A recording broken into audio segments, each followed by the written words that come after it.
ये समाज, ये सनातन हिंदू धर्म और ये देश भगवा ध्वज की पूजा करता है, अपना गुरु मानता है।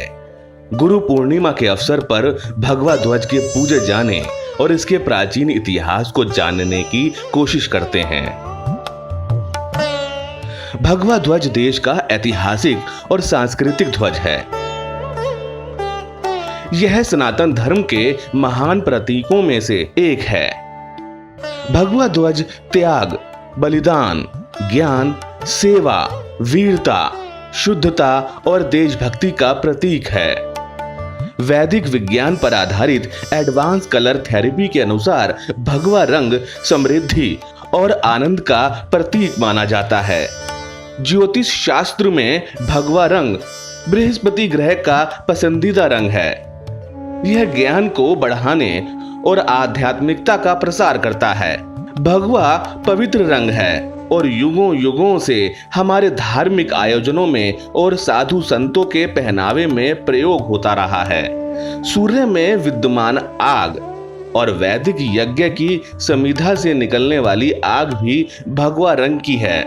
राम, कृष्ण और गौतम बुद्ध के देश भारतवर्ष में हजारों वर्षों से विदेशी आक्रांताओं और आक्रमणकारियों के खिलाफ ज्यादातर युद्ध भी भगवा ध्वज के तले ही लड़े गए।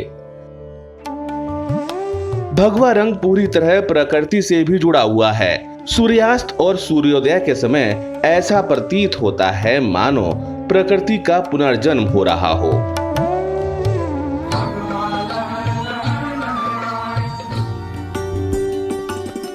ऐसी मान्यता है कि आदिदेव भगवान शिव ने मां पार्वती को अमर कथा सुनाई थी और आत्मा व योग का परम ज्ञान भी दिया था।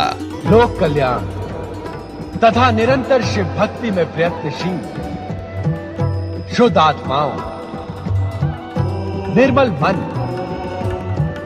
और सात्विक बुद्धि वालों को शीघ्र ही शिव तत्व की प्राप्ति हो जाती है। भगवान शिव द्वारा आत्म तत्व का ज्ञान देने के दौरान माता पार्वती के मन में वैराग्य व अत्यधिक त्याग की भावना जागृत हो गई और उन्होंने इस विरक्त भाव में अपनी नस और नाखून काट लिए। उनके खून का रंग सारे कपड़ों तक पहुंच गया। यहाँ उनके चोले में विद्यमान खून भगवाकरण का महत्व बताता है। कुछ वर्षों बाद जब गोरक्षनाथ मां पार्वती को सम्मान देने के लिए पहुंचे तो मातृत्व का अनुभव कर वह ममता से भर गईं। वह गोरक्षनाथ को देखकर बहुत प्रसन्न हुई और उन्होंने वह चोला गोरक्षनाथ को दे दिया। तब से सभी साधु और सन्यासी भगवा एवं लाल रंग के वस्त्र धारण करते हैं।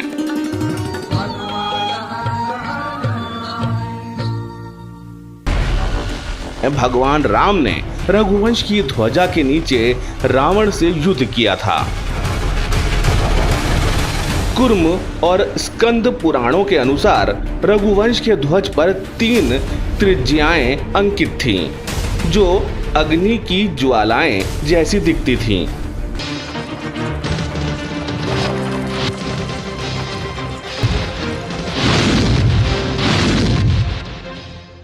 महाभारत काल में अर्जुन युद्ध भूमि के लिए जाने से पहले अपनी कपी ध्वजा फहराते थे। अर्जुन की ध्वजा पर भगवान हनुमान की छवि अंकित थी।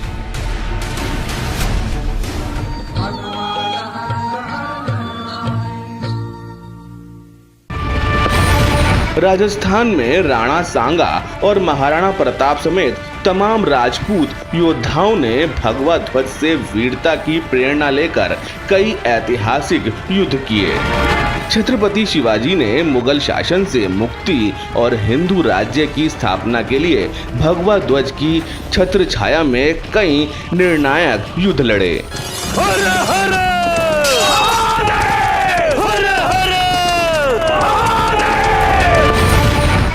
सिखों के 10वें गुरु श्री गुरु गोविंद सिंह ने जब हिंदू धर्म की रक्षा के लिए हजारों सिख योद्धाओं की फौज का नेतृत्व किया, तब उन्होंने केसरिया झंडे का उपयोग किया।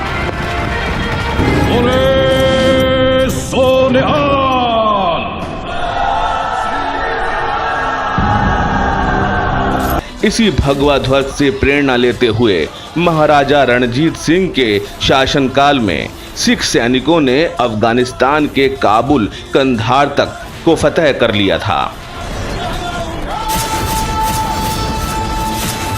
17वीं शताब्दी में बीकानेर रियासत की ध्वजा भगवा और लाल रंग की थी।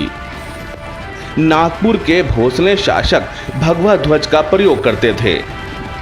झांसी की रानी लक्ष्मीबाई ने युद्ध अपने हनुमान ध्वज के नीचे लड़ा था।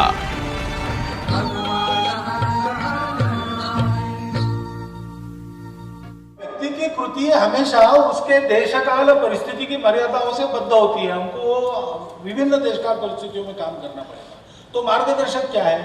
तत्व। कृति के पीछे, जीवन के पीछे, विचार के पीछे जो तत्व है, हमारी सर्वसमावेशक, अत्यंत उदार और संपूर्ण विश्व के समस्याओं का उत्तर दे सकने वाले, मूल्य देने वाली हिंदू संस्कृति का, भारतीय संस्कृति का प्रतीक यही ध्वज है। और इसलिए हम इसको गुरु मानकर गुरु पूर्णिमा का दिन करते हैं।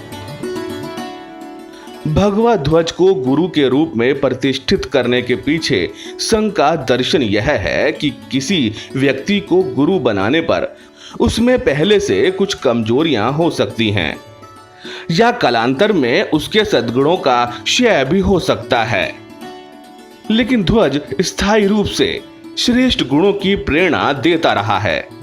राष्ट्रीय स्वयंसेवक संघ ने मुख्यतः 3 कारणों से भगवा ध्वज को गुरु के रूप में स्वीकार किया है।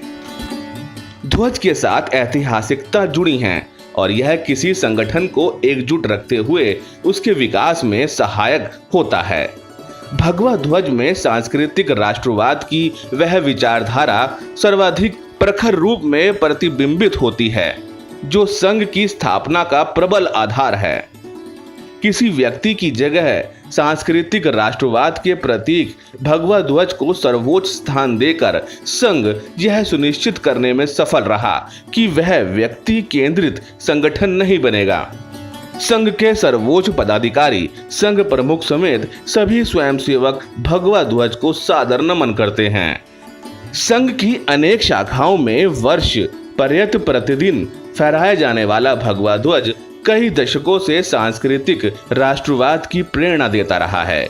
यही कारण है कि संघ के स्वयंसेवक अपनी विचारधारा के साथ बड़ी गहराई से जुड़े रहते हैं। यह भगवा ध्वज हिंदू समाज के सतत संघर्षों और विजयश्री का साक्षी रहा है, इसलिए ये देश और समाज की संस्कृति का अहम हिस्सा है। हिंदू संस्कृति हमारे देश की जीवन रेखा है और भगवा ध्वज हमारी हिंदू संस्कृति का सबसे महान प्रतीक है।